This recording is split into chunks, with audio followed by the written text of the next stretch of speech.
This is the 4 coins trick. You've got 4 identical coins. It doesn't matter what they are. It might be a little bit easier with pennies or dimes. And you start the trick off by taking 2 coins and putting 1 in each hand, just like that. Now you then have the audience member put 1 of the other 2 coins on top of each one of your other hands, just like this. There you go. And you explain to them, if you just turn your hands over, the 2 coins on top of your hands will fall off, so you won't want to do that. Instead, you say what you're going to do is you're going to take each coin and put them inside your hands. When you do that, you give your fingers a little wiggle, and just like that, 1 coin disappears from this hand and appears in this hand over here. Pretty cool. Now, if you slap the coins down on the table and just give them a rub, the coin in this hand disappears completely. You're left with all 4 coins over here in this hand. So, there are 2 different parts to this trick. The first part is getting the 1 coin to travel across. This is done by when you turn your hands over, the left hand kind of uses the thumb to move this coin into the hand, and this hand both drops that coin on the table and the other coin inside. Now when this happens, this hand basically stays closed. It just lets the coin fall out a little bit. It opens up just a tiny bit and closes back up again.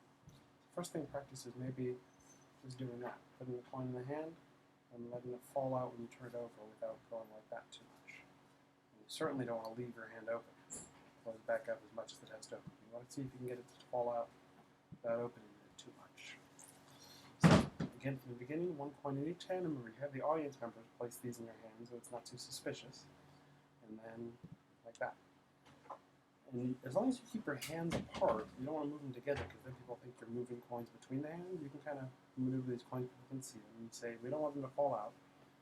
So you can have them put their coins back on your hands, and you say, we're just going to move them into your hands. And you do it at the same time, because one's going to make noise and one's not going to make noise. You want people to not notice which one.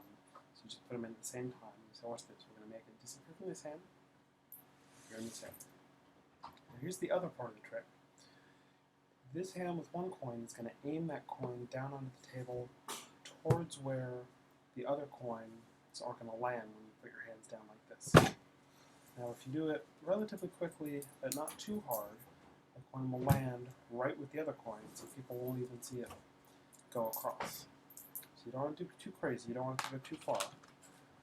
So just practice doing that a little bit until it lands right where your hand's going to go down. And then, that wasn't perfect, we can keep trying that. It's a little bit of practice, this stuff. Rub it, make it disappear. Remember, your hands want to land a little bit apart, so people don't want to see this. You want them to land like that. And the goal is that they land. You don't have to land like that and separate them. You want them just to land on the table separately, but the coin's going to go across it. I missed. Like that. Disappear, and then show them all 4 coins. And that's the trick.